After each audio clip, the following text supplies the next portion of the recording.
Ito na kabayan, ang kinagat ng baboy na mo.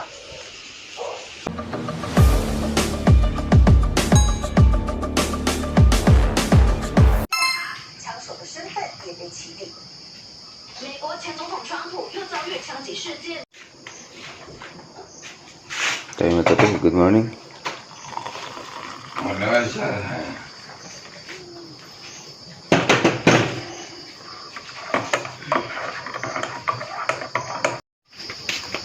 Ngayong September 17 kababayan mula gabi hanggang madaling araw na ulan.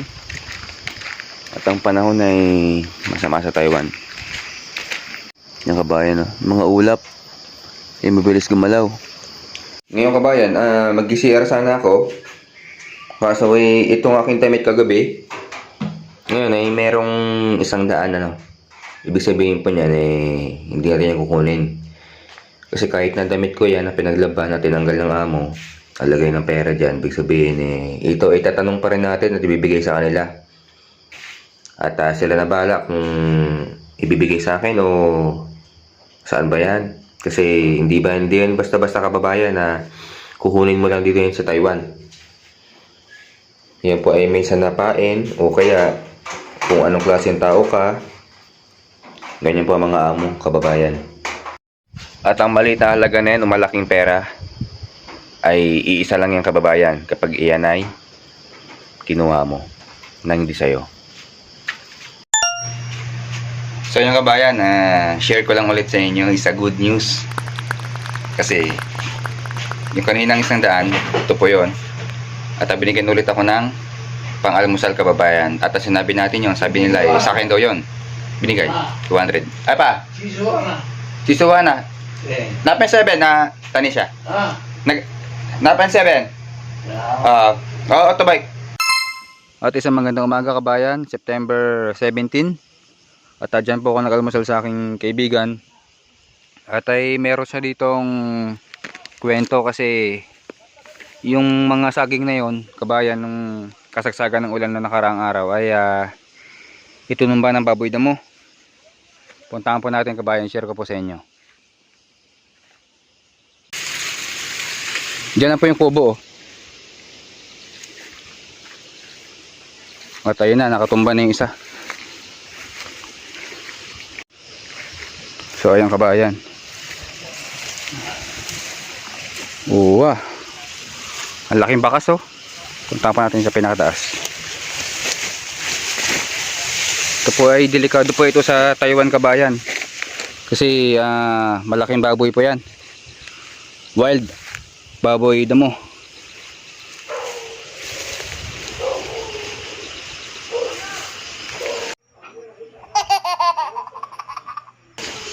Ito po kabayan Hola! Yun na, itinumba ng baboy damo yung mismo saging, tapos kinagat sa katawan. At nung natumba na yung saging, kinain niya yung mga laman tsaka yung mismo saging kabayan. Kabayan, bali ngayong araw ay pinabababa tayo ng bodega. At mayroong utos ng amo sumundo sa amin dito. Yung kabayan, ang motor ng amo at sumundo po sa amin dito. Baka may papatrabaho kabayan.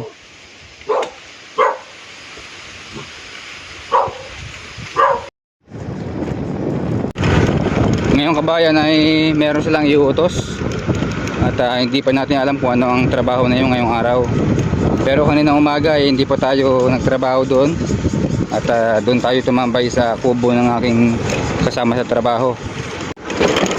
Dito po ay may ginagawa dito na kalsada kasi bumiyak po yung gilid niyan at yung kanilang ni-repair. Malakas po ang hangin sa Taiwan at masama ang panahon. Sa Pilipinas meron pong bagyong paparating na Giner.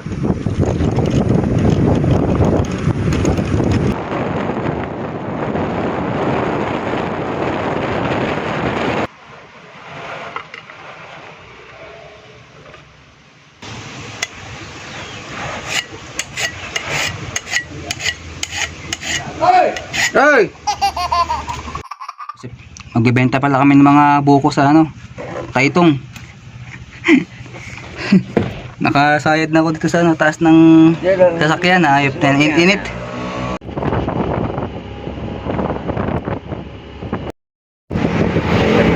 ano lang kabayan, patimbang.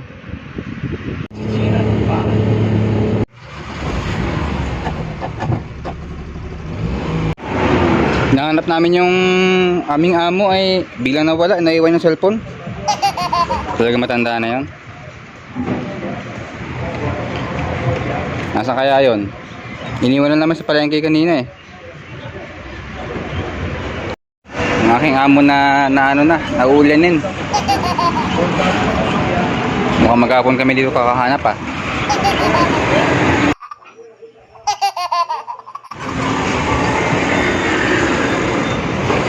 Ayun, sa grocery pala. Hindi ko matandaan na to. Pati yung cellphone iniiwan eh.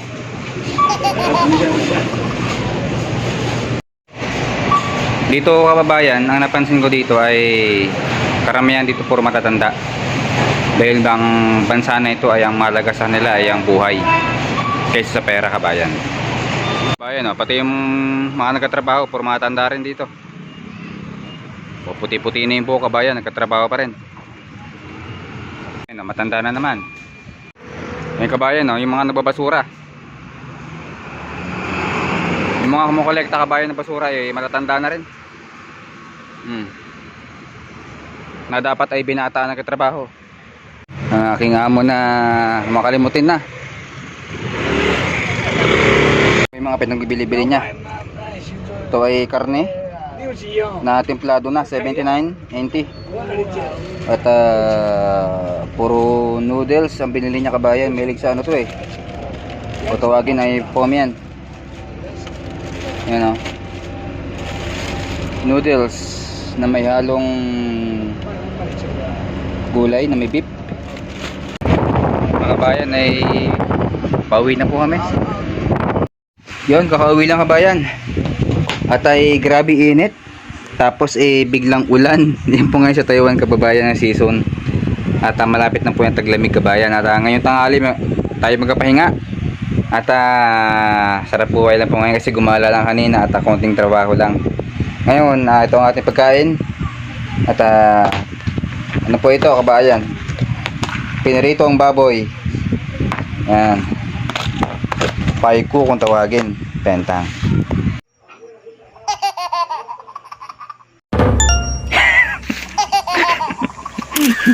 Kababayan.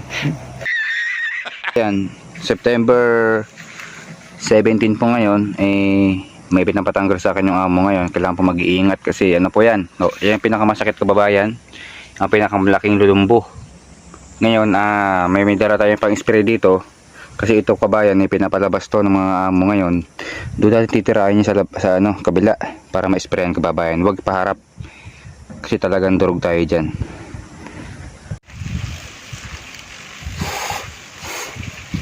Laki yung grabe.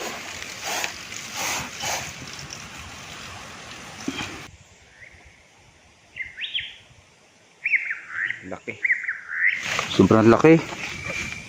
May mga uod-uod pa oh. Spray talaga ang katapat na ito. Ang kabayan, gano'n kalaki yan ng mga lalumbo dito. Ang laki po niya no. Ang kabayan oh, gano'n kalaki.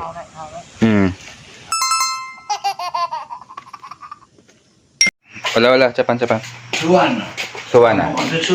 Suwana. Ngayong gabi kabayan ay kami kakain na. Pero gusto ko na pampagana eh. Yung nating ilaw. Yan. Kailangan meron tayong sipa sa kain. Labuyo. Yan o.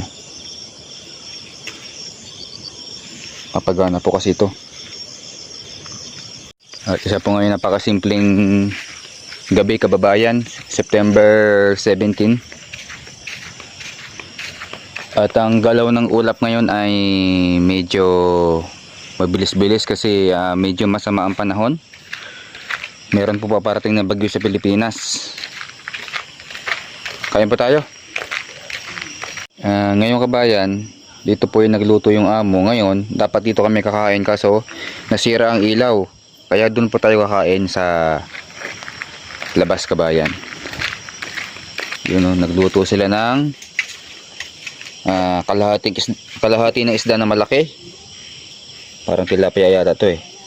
Tapos gulay. At ano po ito, squid. At ito po ay kanin na may kamote. Ayos, napakasimple. Ayan o. Para na tayo nag-picnic kabayan. Kain tayo. Tayo ay kukuha ng ating plato. Ito po ang plato sa Taiwan kabayan ha. Tapos chopstick. Ayan kabayan. Tapos sa bawah na ito mayroong sibuyas na puti.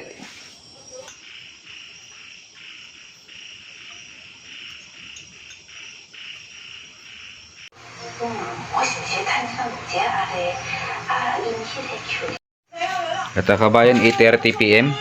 Tapos na rin kumain. At maraming salamat kababayan. Kapag po nagustuhan nila ang aking gawang video kababayan sa aking realistic vlog, God bless. Share pa natin.